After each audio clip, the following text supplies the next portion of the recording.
Good afternoon. Welcome to our Reformation 500 presentation. This is the second year that we are making presentations in anticipation of the celebration of the Reformation, the 500th anniversary in 2017. So last year we had two presentations, one in the fall, one in the spring. This is now our second year. This is our fall presentation, and we'll have a spring presentation. Brian Harris is going to be doing something on the Reformation and drama. I misspoke yesterday. So that's going to be March 18th and 19th, so you want to keep it on your calendar for that time. This time I'd like to invite Angus Manouge, who will introduce our speaker this afternoon. Thanks very much, Dr. Mashke. And Dr. Kathleen Crowther's presentation is very interesting to me.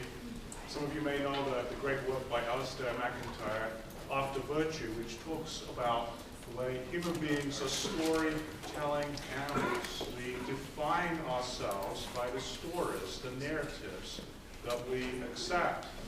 And in Dr. Crowther's most recent book, Adam and Eve in the Protestant Reformation, it's a study of the use of story. And it's very exciting because we have a speaker, we have a book, it's available for purchase, and I will be happy to handle that at the end of the presentation.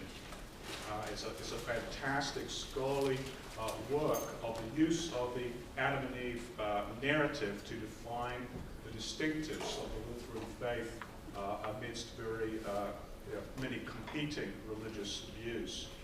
A little bit of information here about our speaker. Dr. Crowther is Associate Professor in the Department of the History of Science at the University of Oklahoma. She's a specialist, in fact, in the history of medicine, correct? And she received her Ph.D. from the Johns Hopkins University and has held a Mellon post-doctoral fellowship at Swarthmore College and a Kluge fellowship at the Library of Congress. And this book that we have available here won the Gerald Strauss Prize for the best new book in Reformation studies. This is a book you cannot afford to be without if you're a serious student of the Reformation. Her articles have appeared in the journals ISIS and Renaissance Quarterly and in several edited collections, and she is currently working on a book about Sacrobosco's spear. And without further ado, here is Dr. Kathleen Crowther.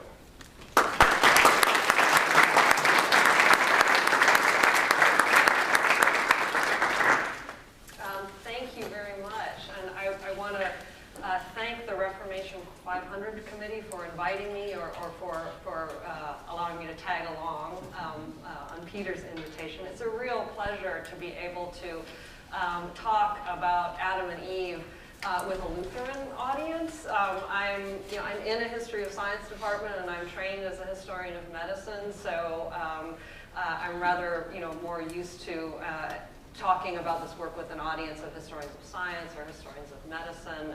So it's really, really nice to be able to discuss this work with this audience. So I really thank you for the invitation. So my talk today will be about Adam and Eve in the Reformation, and this is drawn from my book. So I'm interested in, and I'll be talking about kind of the ways in which this story, the story of Adam and Eve, was interpreted. And by interpretation, I mean a few different things. One aspect of interpretation is explaining kind of what particular passages meant. So, for example, and the story is quite terse. I mean, in the Bible, it takes the story of the creation and fall of Adam and Eve takes no more than a few pages. And many passages are, let's say, ambiguous or confusing. So, for example, the question of what did it actually mean that human beings were created in the image of God is one that exegetes puzzled over for centuries. Other things might seem less theologically charged. Simple questions like, what actually is the forbidden fruit? okay, what, is it an apple, is it an orange, is it a fig, is it, you get kind of, that's, as I say, it might seem somewhat trivial, but if you are, for example, going to paint a picture or make a picture of Adam and Eve, you need to make some kind of interpretive judgment about what you're going to represent, in their hands. And that highlights another point, is that the interpretations I'm talking about are sometimes visual as well as textual. Other kinds of questions were, the Bible certainly describes angels, and yet they're not described in the creation story. So the question of kind of when were the angels actually created? Big question, which you get multiple answers on, are did Adam and Eve have sex before they were expelled from Eden? Other sorts of questions involved, and the story, again, I would emphasize, is really quite terse and doesn't really provide much in the way of psychological motivation. So this too is an important question. So why is the serpent stirring up trouble? Why does Eve believe what the serpent says? These are questions that different interpreters gave different answers to. I would emphasize that the story is very, very old and very familiar in some ways to us, but the meanings were not fixed or timeless. And what I'll be talking about today is that there is a major shift in interpretation of this story in the 16th century by Lutherans. And in particular, the major shift that I'm going to talk about is a shift in the understanding of what happened when Adam and Eve actually tasted the forbidden fruit. That is, what are the consequences of original sin? And there's a major shift in understanding of original sin by Lutherans in the 16th century, and that has implications for the way the story is told and the way the story is interpreted. But I also want to say that kind of Lutherans use the story of Adam and Eve. They tell this story in various ways. They make plays about it, pictures, devotional texts of different kinds. They tell this story in different ways with a view to kind of promulgating, their own view of original sin and emphasizing how it's distinct from the Catholic version. Okay, so I'm going to be kind of contrasting the kind of Lutheran versions of the story of Adam and Eve with kind of particularly late medieval Catholic versions. So this, just to begin with, is a picture of Adam and Eve taken from the Ghent altarpiece, which was painted in the early 15th century, between about 1430 and 1432. Let me say a little bit about original sin. The words original sin do not come from the Bible. That particular concept, or this particular interpretation of the story of Adam and Eve, was developed by St. Augustine in the 4th century. So I want to actually begin by giving a kind of brief sort of overview of the concept of original sin and its implications for humanity and for the salvation of humanity, kind of up to the Reformation, so I can sort of contrast sort of Luther's view and Lutherans' view of original sin. Okay. Right, so Adam and Eve, this is the same picture, or that is, this is Adam and Eve, but in their full setting. So frequently, Adam and Eve, when you see the story represented, are pictured within the kind of full context of salvation history, okay, as they are in the Ghent altarpiece, where the central figure here is, I guess there's some debate about whether that's meant to represent Christ or God the Father or some combination of the two. But at any rate, they're represented within the context of salvation history. Okay, so the concept of original sin as developed by St. Augustine is that when Adam and Eve disobeyed God by eating that forbidden fruit, they changed human nature irrevocably, both their own and that of all their descendants. So the entire human race is corrupted by original sin. So original sin is a taint that passes from Adam and Eve to all of their descendants, kind of down to the present day. So original sin is not just this first act of disobedience, but this permanent taint, this stain or corruption.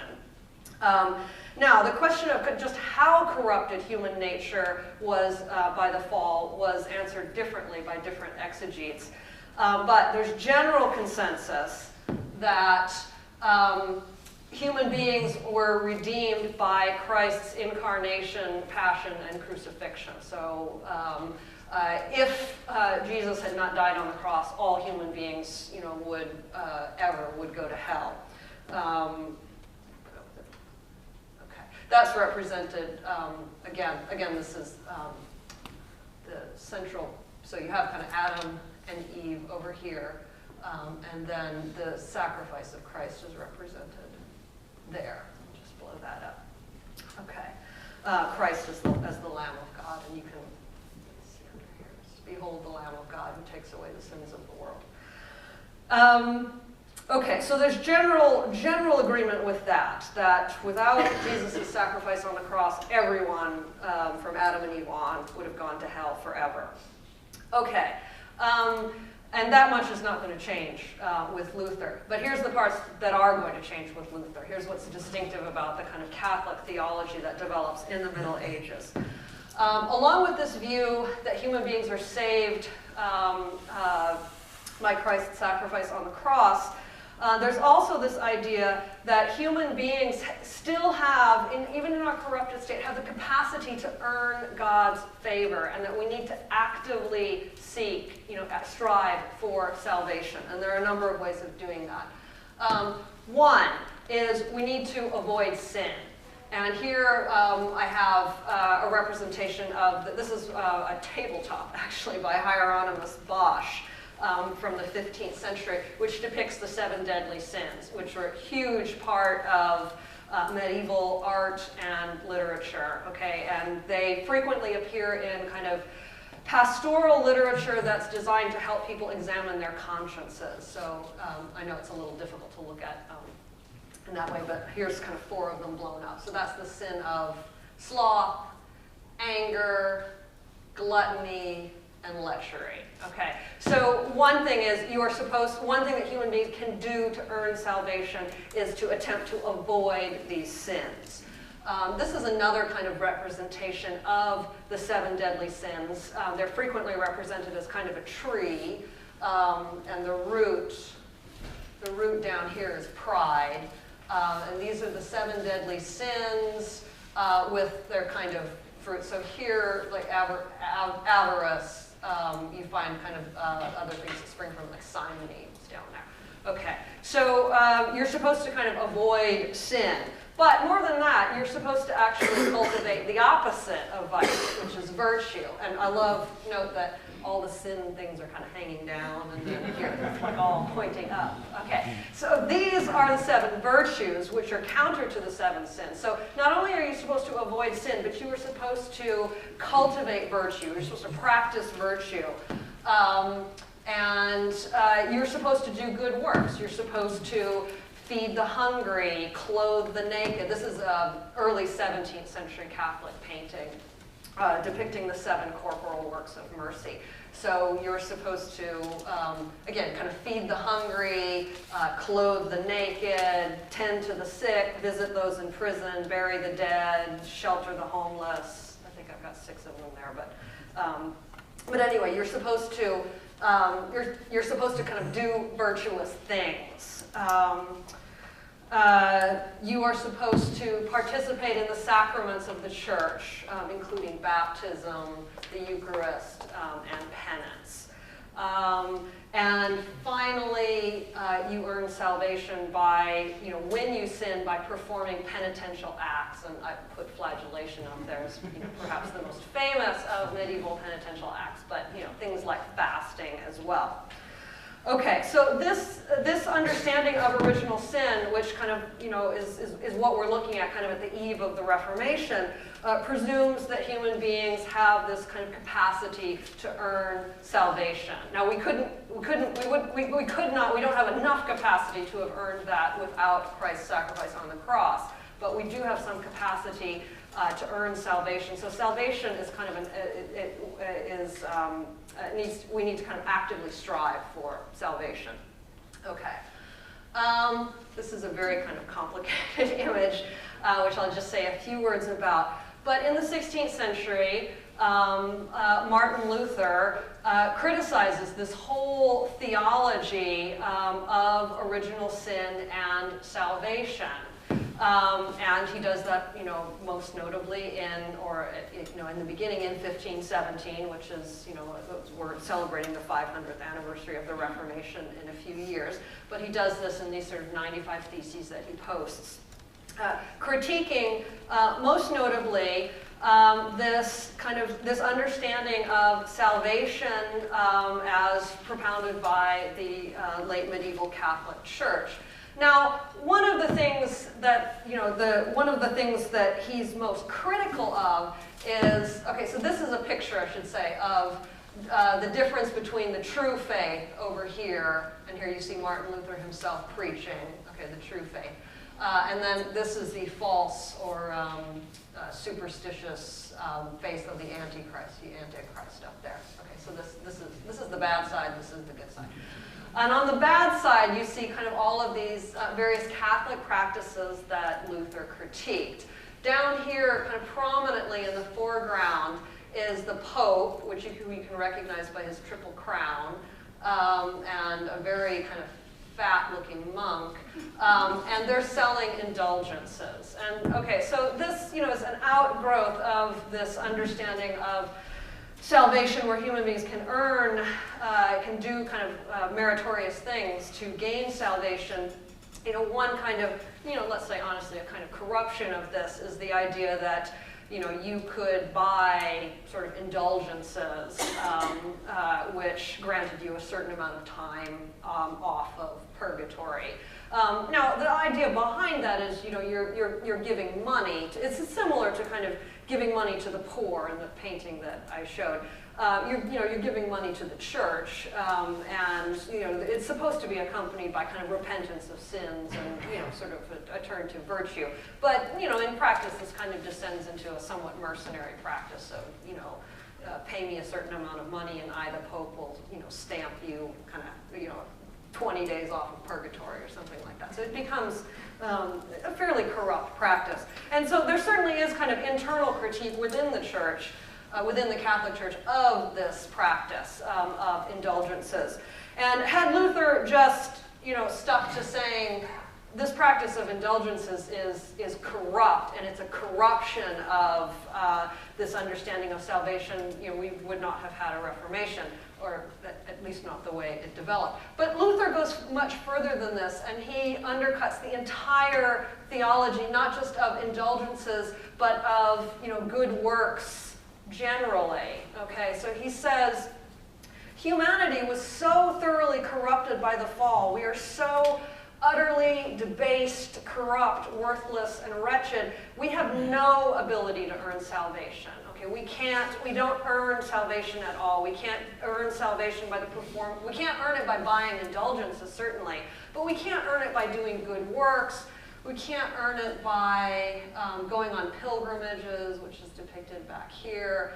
We have no capacity to earn our own salvation. Our salvation comes only, and this is depicted on this side, only through faith in Christ and this totally unmerited, undeserved grace that proceeds from Christ's sacrifice on the cross. So you see Luther actually sort of preaching that, this sort of salvation comes only from God, not at all through anything human beings might engage in, any behavior human beings might engage in.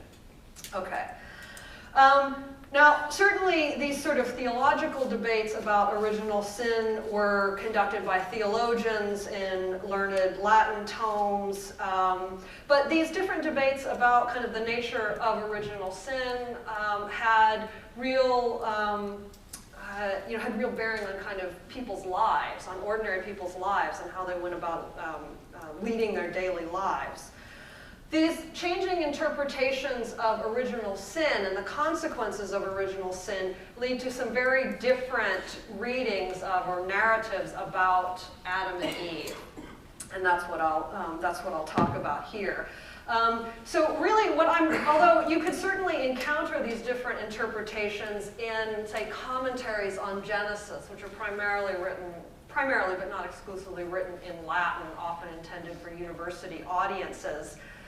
You can certainly find in Luther's commentary in Genesis a discussion of his new understanding of the consequences of the fall. You can find it in other Lutherans. And in fact, the 16th century is sort of known as the golden age of commentary because there's enormous numbers of biblical commentaries, not just on Genesis, but on a wide array of biblical texts. But there are, I would say, hundreds of learned commentaries on Genesis, not just by Lutherans, but by Catholics and Calvinists as well. So you can certainly kind of find that, this interpretation. But what I'm going to focus on here is, the kind of interpretations that a much wider array of people would have encountered. Sort of stories about Adam and Eve, images of Adam and Eve, texts that were intended for a much sort of broader audience. And I want to argue that so in fact, these new interpretations of Adam and Eve are very much, embedded in these ways of telling the story. So what I'm going to do is talk about a couple pre-Reformation versions of the story of Adam and Eve, and then a couple Lutheran versions. Okay. So the two versions of the story of Adam and Eve from the late Middle Ages that I'm going to talk about, both circulated quite widely and would have been very familiar to people kind of on the eve of the Reformation. And I think there's a sense in which kind of Lutherans themselves are kind of reacting against these stories or working actively to kind of shift these. Okay, the first text that I'll talk about is called The Mirror of Human Salvation. This was an anonymous text written around 1300. It was a very popular devotional text. There were manuscript versions of this, printed editions in Latin and various vernaculars, including a number of early printed German editions from the late 14th and early 15th century. These stories this story, the Mirror of Human Salvation, sets the story of Adam and Eve in the sort of broad sweep of salvation history. So it starts with the creation and fall. It goes on to the life of the Virgin, then the birth, death, and resurrection of Christ. I'm going to focus on the parts about the story of Adam and Eve, which is the beginning of the text. So actually, this here is generally, I'm going to use illustrations from a variety of kind of both some manuscript versions and early printed versions. But that's generally the first image in the text. And that actually shows the fall of Lucifer, the fall of Lucifer and then the kind of creation of Adam and Eve. So the story begins with the fall of Lucifer, and then the creation of Adam and Eve. And there's, this is a manuscript version from the 14th, 15th century, showing you can, literally, Eve is coming out of Adam's ribs. I love that. And this shows God bringing Adam and Eve together, conventionally taken as kind of the origins of marriage. I mean, Lutherans and Catholics believe that. Then you see the fall. Now, the text explains that Lucifer, after Lucifer fell, he was jealous of God's new creation, Adam and Eve, so he set out to corrupt it. So this story makes the case, which is, again, not really biblical, that the snake is the tool of Lucifer, and that Lucifer is doing this because he's jealous of the status of God's new creation. So Lucifer sets out to corrupt humankind, and as a tool, he chooses the snake. Now, this is the snake. Very conventional in the late Middle Ages to depict the snake as having the head of a woman. And there's a complicated and sort of obscure background to this, but many authors say he chose the snake with the head of the woman, the maiden-headed snake, is deliberately chosen to appeal to Eve because like appeals to like, so that Eve will be trusting of the serpent because the serpent is like her. The serpent is generally depicted kind of upright, often with legs and sometimes with arms, etc. The idea being that until God cursed the serpent to crawl on its belly, it was upright. But this sort of maiden-headed, woman-headed snake is very common. So frequently you find that the snake actually, the heads, they are really kind of almost mirror images of each other. Again, I wanted actually just to demonstrate that this female snake, serpent, is a very common motif. You see it again there. That one, often these serpents are, they're not snakes really. They're quite elaborate with wings, and there's another one there. Again, kind of. Also, this is not just this is a really extensive artistic tradition in the late Middle Ages. This is from the Cathedral of Notre Dame. Notice the snake there, and notice how similar she looks to Eve. This is from a detail from Hieronymus Bosch. This one is interesting. This is Hugo de Goes.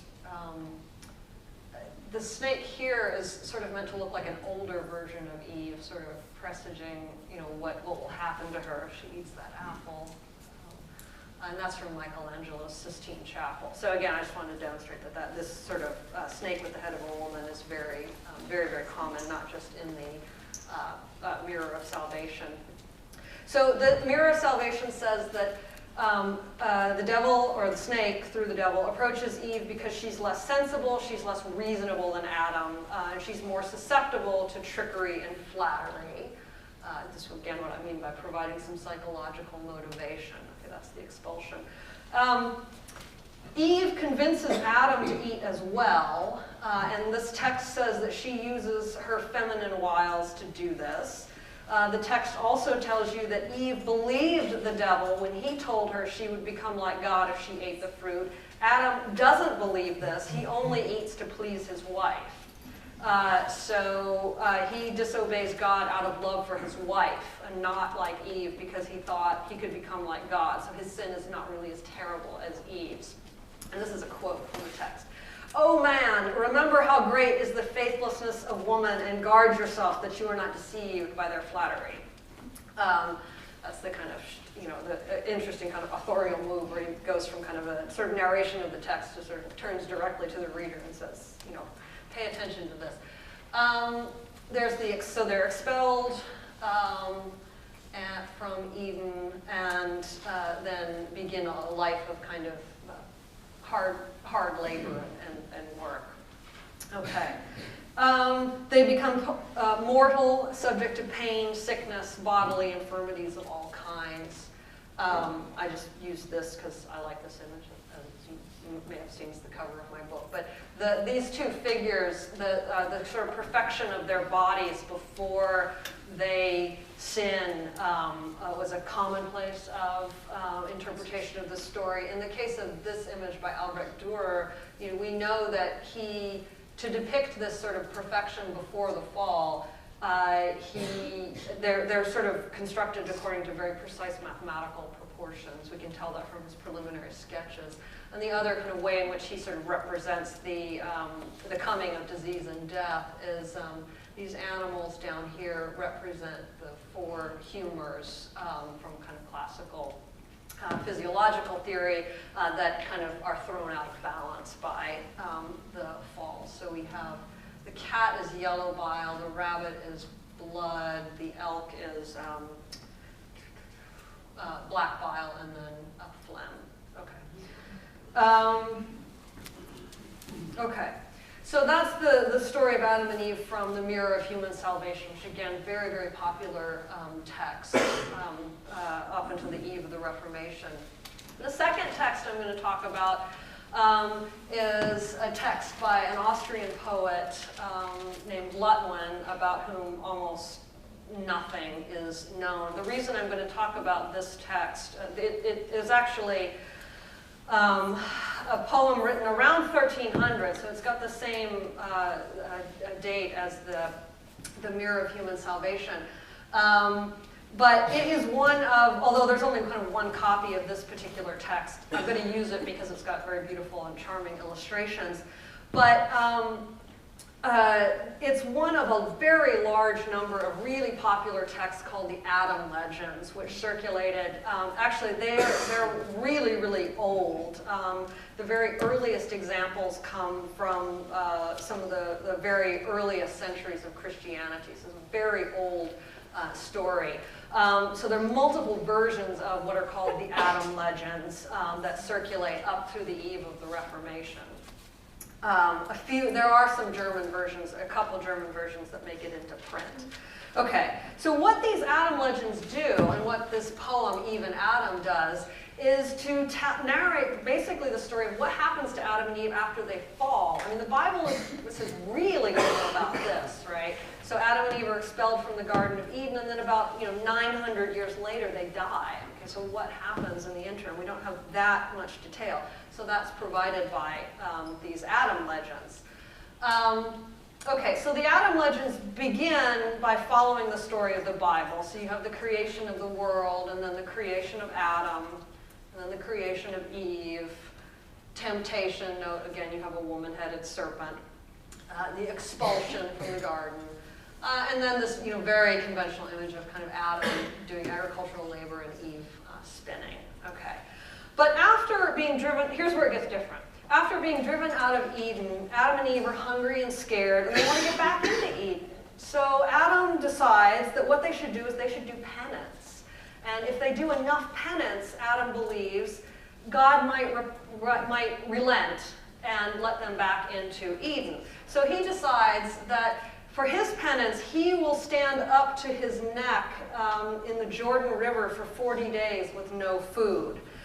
He decides that, so that's Adam in the Jordan River, surrounded by the fish. He decides that Eve should stand up to her neck in the Tigris River for 34 days, less time because she's weaker than him because she's a woman. While they're doing these separate penances, Lucifer, disguised as an angel, comes to Eve before she's finished this penance and says, well, that's great, you did this penance. God has relented, and he sent me to take you back to the Garden of Eden. And Eve, once again, is fooled by the wiles of the devil, gets out, goes to Adam, and says, look, there's this angel. He's come to take us back to the Garden of Eden. God has relented, and we're forgiven, and we can go back. And Adam, see, you might notice down here, this is a little obscure, but it's a little hard to tell, but the foot is like a goat foot. Okay, so Adam sort of sees through this disguise and realizes, no, that's not an angel, that's the devil. You fool, you were tricked again. And so he goes on to kind of do his 40 days of penance. Okay, so what I want to emphasize about this text clearly presents kind of penance as really praiseworthy behavior. Okay, it actually says, not only does Eve give up on this penance, but she really wasn't as repentant as Adam. She's just doing this penance because she's hungry and scared and she wants to get back into the Garden of Eden, not because she's really sorry about what she did. So her penance is sort of less good than Adam's anyway, and then, she's tricked. Okay, so after Adam gets done with his penance, Adam and Eve have sex for the first time, and she conceives Cain. When it's time for her to give birth, God sends these angels to act as midwives, so that's the birth of Cain. Later, Abel's born, Cain murders him, and then Seth is born, and then there's 60 more children, 30 girls and 30 boys. Okay. Then, at the end of Adam's life, he, as he's dying, he asks his son Seth and Eve to go to the Garden of Eden and to beg the angel who's guarding the gates to give him what he calls the oil of mercy, something to actually kind of cure him and make him live. So Eve and Seth do this, but the angel who's guarding the gate says there will be no oil of mercy for 5,200 years. And at that point, Christ will come, and he will be the oil of mercy that saves kind of all of humanity. Now, Seth doesn't really understand this. Okay, the reader is supposed to understand it, but Seth doesn't understand it. Instead of this oil of mercy, the angel gives Seth an olive branch and tells him to plant it on Adam's grave. So he goes home to his father dies, he shows Adam this branch, and then he plants it over Adam's grave. And the angel also says, when the tree bears fruit, you can go back to paradise. And so Seth and his brothers and sisters, they tend the tree, and it grows and it flourishes, but it never bears fruit, okay? Because they don't understand that what the angel is saying is that this tree that grows over Adam's grave is going to grow to be the tree that becomes the wood of the cross on which Christ is crucified. And when it bears that fruit, when Christ is crucified on this tree, then they'll be saved. And they don't understand that. So this is actually part of another kind of long, rich tradition of the story of the cross. Because what happens next is after the flood, this is Noah's dove, right? So when Noah sends out a dove and the dove brings back an olive branch, what it is a branch of this tree from Adam's grave. And then he plants that tree grows, it becomes part of the wood that makes up Solomon's temple and has various sort of iterations, but eventually it becomes the wood of the cross on which Christ is crucified. Let me just skip that. This is a painting by Giotto, but there's a long kind of tradition of depicting kind of at the foot of the cross a skull, which is Adam's skull, kind of, again, signifying this link between Adam, this really physical, tangible link between Adam and Christ, that the tree that grew out of Adam's grave is the wood of the cross on which Christ is crucified. Okay. I think the fascinating thing about this story is that the authors of the Adam legends present Adam and Eve and Abel and Seth as models of pious Christian behavior. They honor God, they do penance, they make sacrifices. Eve is presented after this sort of a rocky beginning as a very dutiful and obedient wife and mother. They're part of salvation history, and they're active participants. They do penance. Seth goes and gets that branch from the tree, from the Garden of Eden, and does what the angel instructs. But they're unaware of their place in salvation history. They don't understand the promise of Christ. It's more important that they lead virtuous lives and that they really understand God's plan. And I think, again, that this sort of, this is a reflection of the sort of late medieval Catholic ideas about the importance of penance and good works in meriting salvation. Okay. Now, I've said that let me take up a couple Lutheran versions. I've said that there's a major shift. Luther's understanding of original sin is very different than these late medieval Catholic versions. Now, he certainly asserts that it's not possible for human beings to earn salvation by activities like penance. Another kind of major interpretive shift that happens in the 16th century, first with Lutherans, is a shift in the understanding, in the translation, actually, of this passage, Genesis 3:15, where God says, I will put enmity between thee and the woman, and between thy seed and her seed. He shall bruise thy head, and thou shalt bruise his heel. This is the King James Version.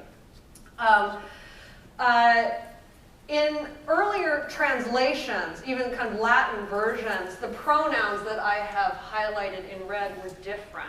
So late medieval kind of Catholic versions of the Vulgate Bible actually said, I will put enmity between thee and the woman, and between thy seed and her seed. She shall bruise thy heel, and thou shalt bruise her heel. And this was taken as a prophecy of the Virgin Mary. Okay?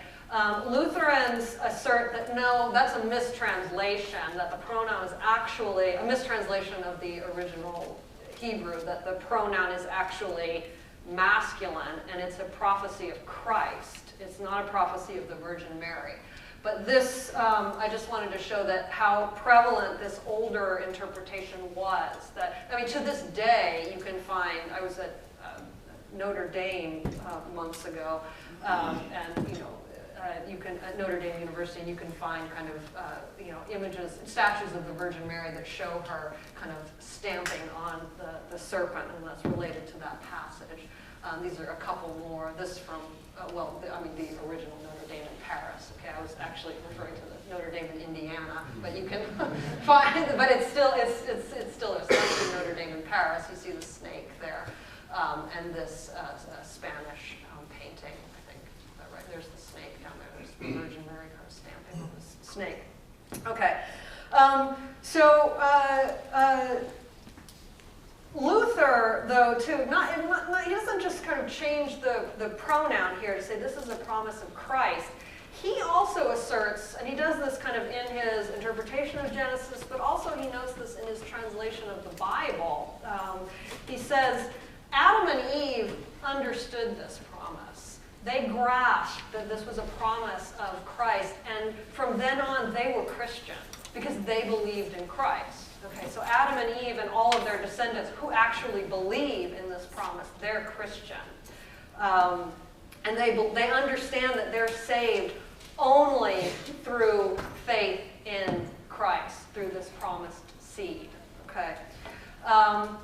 And one of the ways in which Lutherans promulgate this particular new interpretation is through, now Lutherans don't have like the Adam legends, okay, which are all these stories about what happens to Adam and Eve and their children after the fall, but they, and actually I say they invent, the person who's actually responsible for inventing the catechism legend, which is a sort of Lutheran version of what happened, sort of a Lutheran version of the Adam legends. It's the Lutheran version of what happens to Adam and Eve after the fall, after the expulsion, but before they die. Okay, the person who invents this story is Philip Melanchthon, who we heard about last night in Dr. Marker's talk. So Philip Melanchthon invents this sort of story, which he acknowledges as an invention. Okay. But it's a kind of useful, entertaining, educational story, and it's picked up by about 20 other Lutheran preachers in the second half of the 16th century, and so sort of widely disseminated among Lutherans. Okay. This doesn't have great pictures to accompany it, but there's a picture of Adam and Eve and their children.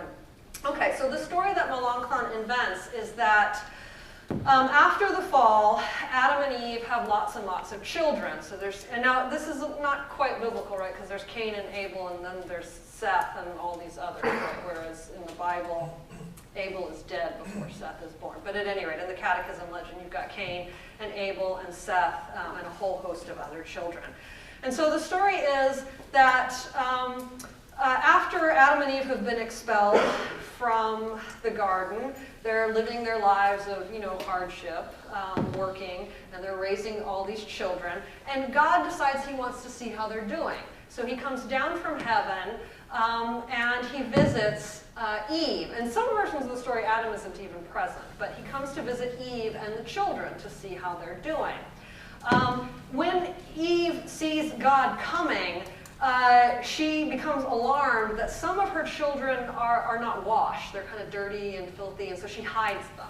Okay, and then when God arrives, she presents these sort of clean children to God. And what God wants to do is to find out how well Eve, particularly, has been teaching these children about the gospel. That is, he asks these children to essentially recite a catechism, and it's a Lutheran catechism. Okay, so he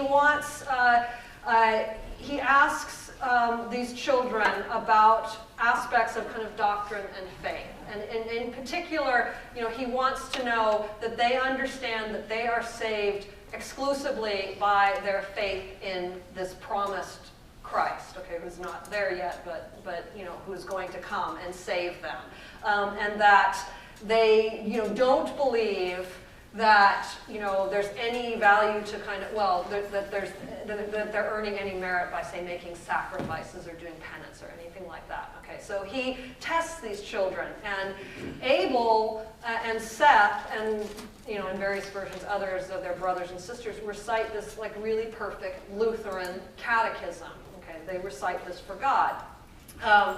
And then God says, well, okay, I know, because I'm God, that there's other children here that you're hiding from me. Bring them out. So Eve brings them out. And not only are they just sort of filthy by chance, they're kind of bad. They're bad seeds, if you will.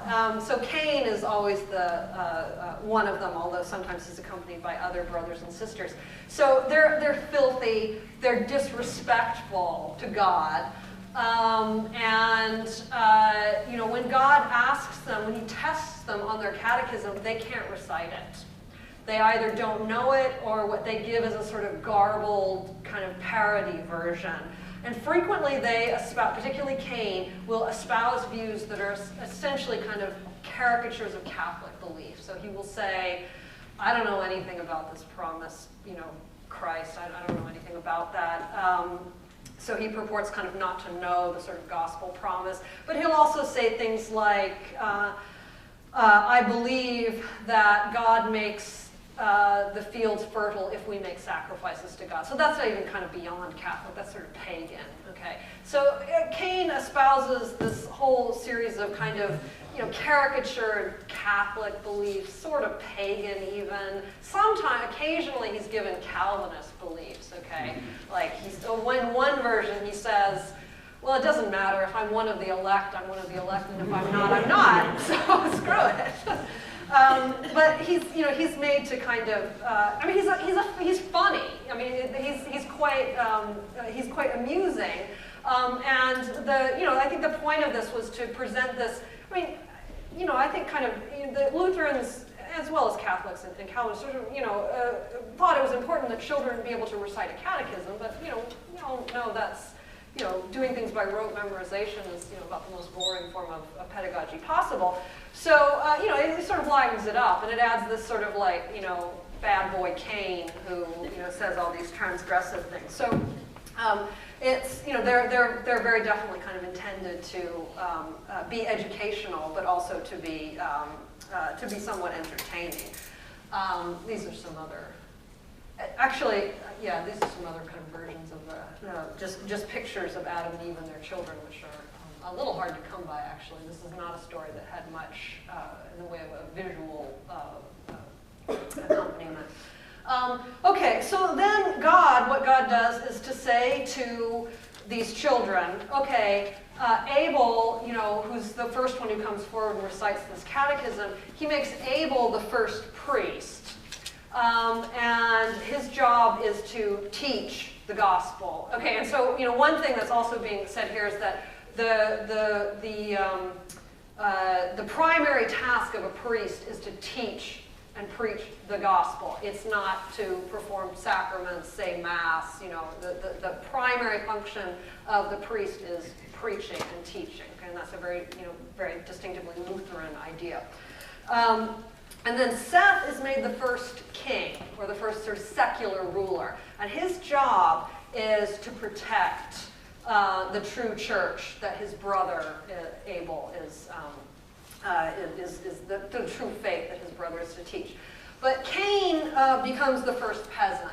And this idea of kind of three orders of society, the kind of preachers or kind of priests, kings or secular authorities, and peasants, is a very old one. Okay, and so this is actually a kind of medieval version of this. But it's given a sort of distinctively Lutheran twist in these stories. And some of them actually kind of end with Cain actually killing Abel. Okay. All right. The last of these kind of Lutheran versions of the story of Adam and Eve that I want to talk about are, well, I'll call this a Reformed Eve, because I'm mostly going to talk about Eve here. This may be somewhat unexpected, but these are two anatomical broadsides, two anatomical broadsides depicting Adam and Eve. So they're using kind of Adam and Eve as representative of male and female anatomy. And this may seem like a somewhat unusual kind of set of images of Adam and Eve to be talking about, although I was asked last night how I got into the story of Adam and Eve, and I was trained as a historian of medicine, so actually the way I got into the story was through images like these, actually, and not the Dürer image that I began with. Okay, but I want to argue that these two are distinctively Lutheran images and texts about Adam and Eve, and that they need to be understood kind of in a sort of distinctively Lutheran context. So what these are anatomical broadsides, and I'll explain what that means in just a minute, and I have some better pictures. But they, anatomical broadsides, there are numerous ones produced kind of all over Europe. They're sort of single sheets that have flaps on them. You basically kind of lift, this is a flap that you lift up, and there's organs underneath. They were wildly popular in the 16th century. There's a particular kind of set of them that are produced in Lutheran cities by Lutheran printers that I think are distinctively Lutheran. Okay. And one of the things that I think is distinctively Lutheran and very surprising about them is that they treat the female body as the norm from which the male body deviates. And that is, if you are trained in the history of medicine, that is very unexpected. There's a common assumption in the history of medicine that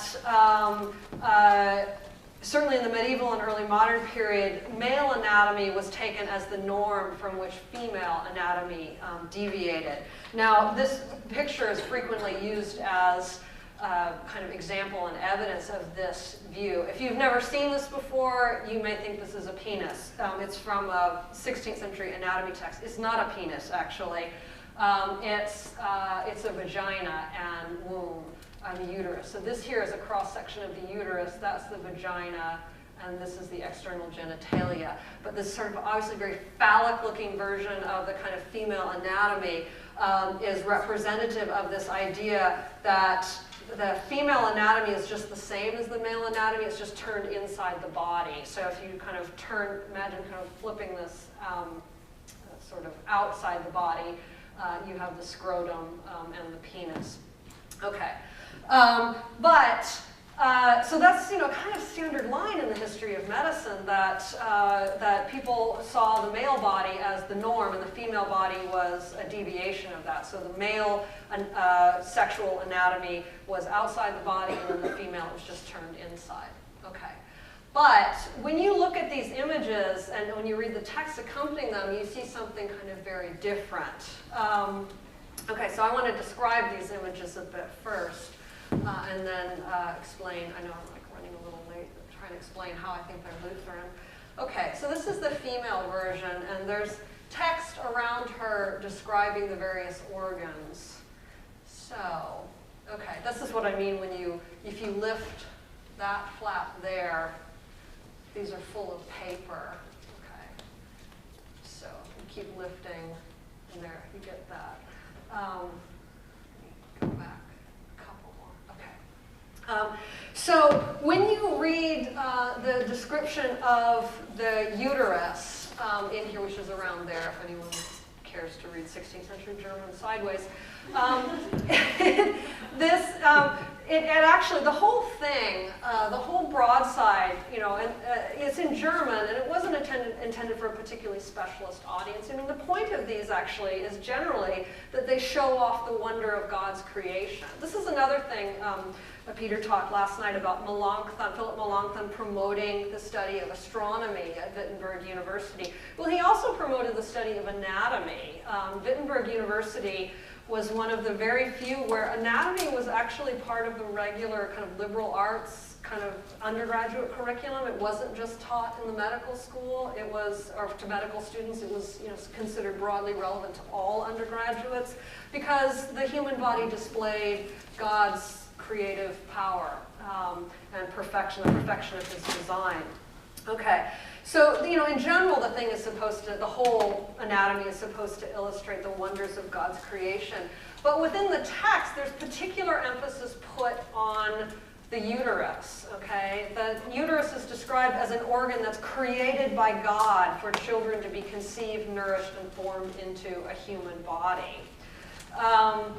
And that designation, created by God, is only used all the rest of this text refers to different organs, and this is particularly of the uterus.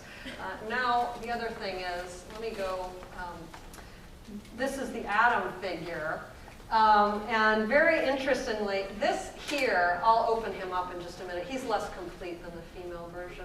This is the description of his reproductive organs. So there you have testicles and a penis. But what the description of his organs says is, and that you see he's, these are very fragile, they get ripped very easily. But what the description says, again, this is a little easier to read if you can read 16th century German. It says, in the man's body, God did not create a uterus. So right there, the first description of the male sexual anatomy is it lacks a uterus, okay? And then goes on to say that the man has spermatic vessels, just like the woman. Now that's only they produce male seed, not female seed. Kind of contemporary reproductive physiology held that both men and women made seed, and the seed mixed together to lead to conception. But also, there's no description at all here. It really just says kind of the man does not have a uterus, as the woman does. There's no uterus for making babies. There are spermatic vessels for making seed, just like in the woman. Now, notice in the female figure, there's no comparison, just like in the man. You know, she's just taken as the paradigm, if you will. So his spermatic vessels are like hers, and it says about 0 about the penis. Okay, that doesn't even kind of merit discussion in this text. So you see, this is an extremely kind of positive view of the female body and female reproductive capacities. Okay, why do I think that is specifically Lutheran? I would argue that these particular anatomical images of Eve and Adam participate in two Lutheran important debates or issues for Lutherans. One is the status of the Virgin Mary, and the other is the status of marriage. Up until the 16th century, the most common images of female anatomy were very closely aligned to images of the Virgin Mary. Okay, well, I can make that comparison a little more detailed, but I'm running out of time. But earlier images of the anatomy of the woman were very much connected to images of the Virgin Mary. Skip that. I think now, certainly kind of Lutherans critiqued this sort of version of the importance of the Virgin Mary in kind of Catholic theology, and insisted that kind of the Virgin Mary needed to be seen kind of more as kind of a pious role model, not as somebody to be venerated in her own right. And one of the things that they also do, as the status of the Virgin Mary diminishes, the status of Eve actually rises. So you get increasingly kind of depictions of Eve, as in the Catechism legend, actually as sort of an ideal wife and mother. Oops, oh my God, that was a little too far. Anyway, that doesn't matter. Let me just and the other thing that I would say about them is I think that they participate very much in kind of Lutheran debates about marriage. You may notice the last image I had there was of there's always, in all of those anatomical images of Eve, there's always a baby in the womb. And I think that very much connects to Luther's arguments that kind of marriage and childbearing are kind of the natural state, particularly of women, also of men, and that celibacy is an unnatural and thus ungodly state. So they're kind of always depicted, those figures are kind of always depicted kind of with children.